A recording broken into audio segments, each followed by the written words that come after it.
Hey everyone, and welcome to my channel. My name is Allie, and it is the beginning of September, which means that we are very close to it being Hispanic Heritage Month. And Hispanic Heritage Month starts on September 15th and lasts until October 15th.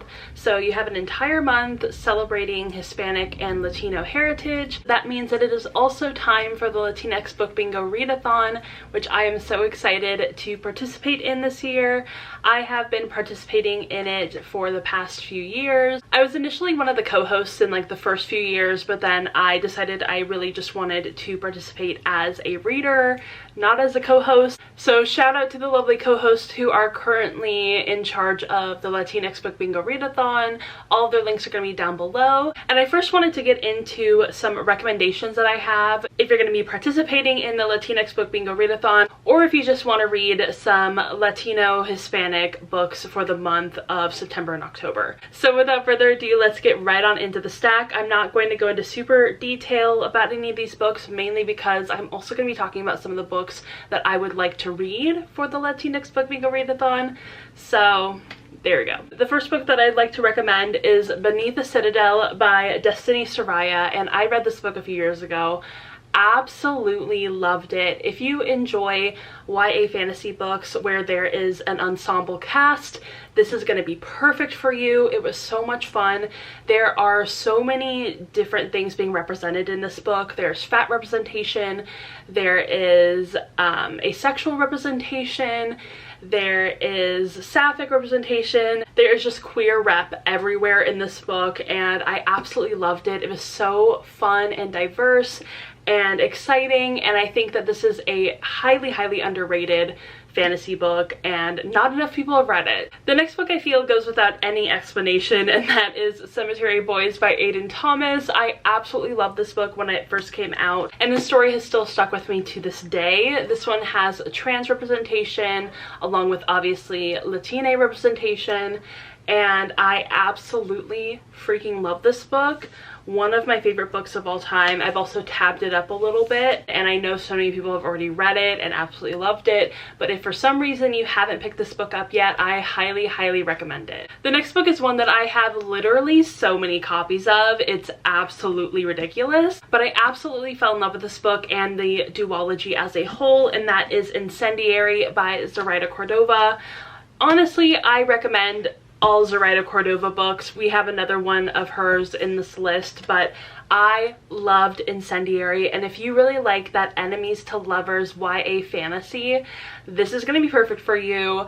It is so, like, there's so much tension, and if you're the kind of person who needs a knife to the throat scene for it to be an enemies to lovers romance, then this is going to be perfect for you, because there's absolutely that scene. It is so much fun, but really I would describe this as more of like a friends to enemies to lovers, because there's a lot of backstory between these two characters, and this book is just so much fun. I love it. I mean, I have a picture of the main character on my wall. Her name is Renata. She's amazing. And this duology is so iconic. One of my favorite Zoraida Cordova books, but honestly, she never fails me. So I absolutely love this book. The next one is obviously The Inheritance of Arcadia Divina. This one is also by Zoraida Cordova. I love this one. This is one of her adult novels, and this is the only adult novel from her that I've ever read, but I know that there are other ones. But I absolutely love this book so much, and this one also has a really great audiobook as well. If you enjoyed the Disney movie Encanto, but you want something that is a bit more adult, a bit darker, a bit more, I wouldn't say gruesome, but there's like some body horror elements in this book, I would highly recommend it. Very much adult Encanto. The next book is another one that I feel like should be obvious, and that is Mexican Gothic by Sylvia Moreno Garcia. I also want to mention The Beautiful Ones by Sylvia Moreno Garcia, because I love those books so much, and there's another one that I will mention later, but oh my gosh, I absolutely love her books so much. She has become one of my favorite authors of all time. I feel like I should never doubt her whenever it comes to one of her books, because I am bound to enjoy it. And this was the first one I'd ever read from her, and I was absolutely positively blown away. This was such a fun gothic horror, slight romance to it, like just enough romance to make it fun, and I absolutely loved it. If you like the movie Crimson Peak, this one you're really going to love as well. It gives off very Crimson Peak kind of vibes, but set in like the 1950s in Mexico, and I just ate this book up, and it really illuminated my love for Gothic literature. So I really, really love this one. And also The Beautiful Ones by Sylvia Moreno Garcia is also a lot of fun. Kind of gives like magical Bridgerton vibes. Okay, so those are some of the books that I physically own, but I also wanted to mention some of the books that I don't physically own. So I recently read Tender is the Flesh by Agustina Bastarrica, and this is a translated horror novel. I did end up giving this book a 3-star, but I also think that if you're a fan of horror and you haven't read this book yet, you're going to absolutely love it. I've been trying to figure out my niche in the horror genre lately, so this was kind of one of my like trial and error kind of books, and while I did really enjoy it, you know, it's just, I don't think it was for me, but I feel like legitimate fans of horror are gonna absolutely love it.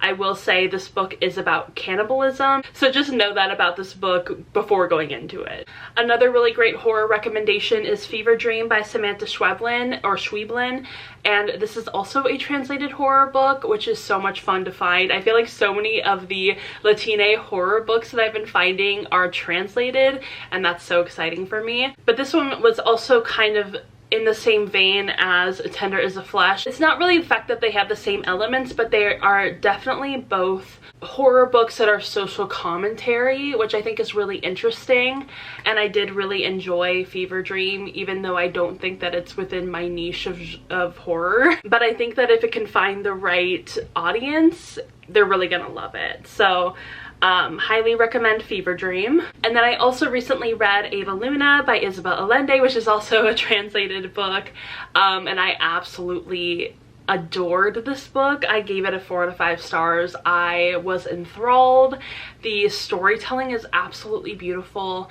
There are definitely a lot of trigger warnings for like racism, misogyny, a little bit of like trans misogyny, stuff like that. Definitely check the trigger warnings for this book, but overall I did really enjoy it, and I thought the storytelling was just so engaging, and I cannot wait to read more from Isabel Allende because I think I'm really going to like a lot of her other books. And then also, just coming right back to Sylvia Moreno Garcia, I have to recommend Gods of Jade and Shadow. This was one of the first books that I fell in love with this year, and it just like really cemented for me that Sylvia Moreno Garcia is one of my all-time favorite authors, because I have given every single one of her books, I think, a 5-star, and like that's just crazy. That really doesn't happen with like every author, so it's really special that it happened with Sylvia Moreno Garcia, and I could not recommend this book more to you.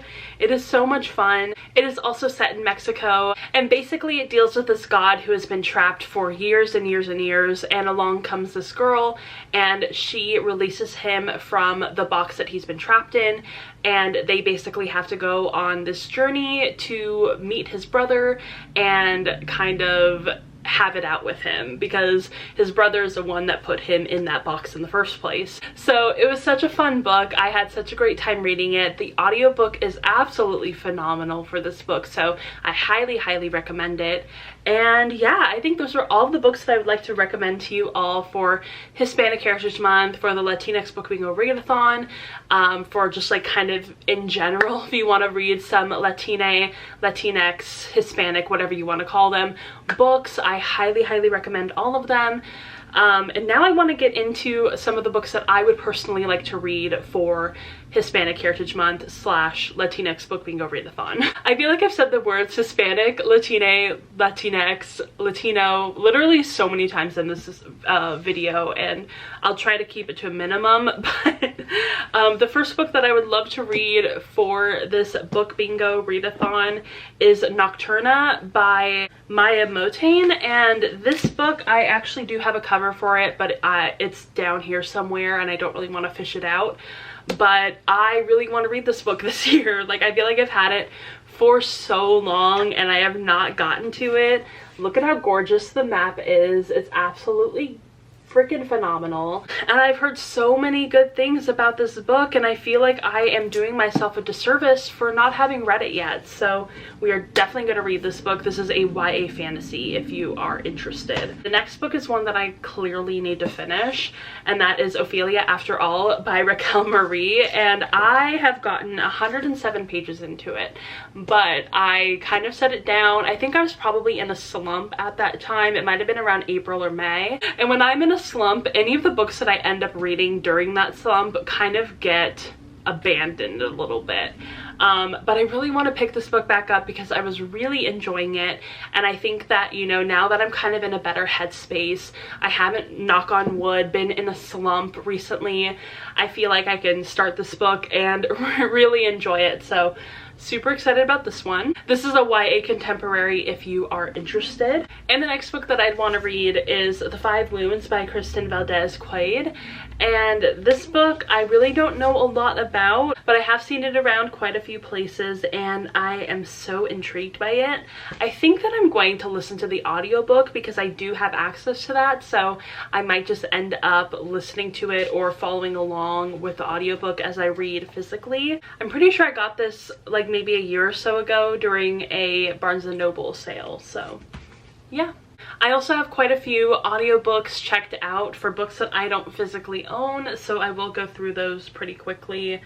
I would really like to read, I think they're all checked out from Libby at the moment. There are some other ones that I might end up picking up, but we're gonna see how it goes. I'm currently reading In the Dream House by Carmen Maria Machado, but I should be done with that before the 15th, so we're not really gonna count that one. I also have In the Midst of Winter by Isabel Allende. This is, you know, obviously another Isabel Allende book, and hopefully I will enjoy this one as well because I was kind of trying to decide which book that I'd want to read from her next, and this one seemed to be the one that I was drawn to the most. And then I also have Lake Lore by Anna Marie McLemore. I am so excited to read this book. I don't really remember if I know what this book is about, but I have read an Anna Marie McLemore book before and I really enjoyed that one. I can't remember what it's called. I wonder if I can see. Dark and Deepest Red, which I also highly recommend, so that book is really good. I haven't read another book from Anna Marie McLemore though. I am kind of considering reading The Mirror Season and possibly Self-Made Boys, but we're gonna see how it goes. I also have The Mary Shelley Club by Goldie Moldavsky, which I didn't know that she was Latina, and that is super exciting because I love Kill the Boy Band, so I definitely want to read The Mary Shelley Club. And then finally I have The Dangers of Smoking in Bed by Mariana Enriquez, and this is a translated work. I don't know if it's a collection of short stories or if it's just a shorter book. I'm not really sure, but it does sound really interesting, and I saw it being recommended on like different, I think maybe horror lists, so I'm really intrigued to see if I end up liking this book. Alright, so those were all of the books that I have to recommend and that I would like to read for Hispanic Heritage Month / Latinx Book Bingo Readathon.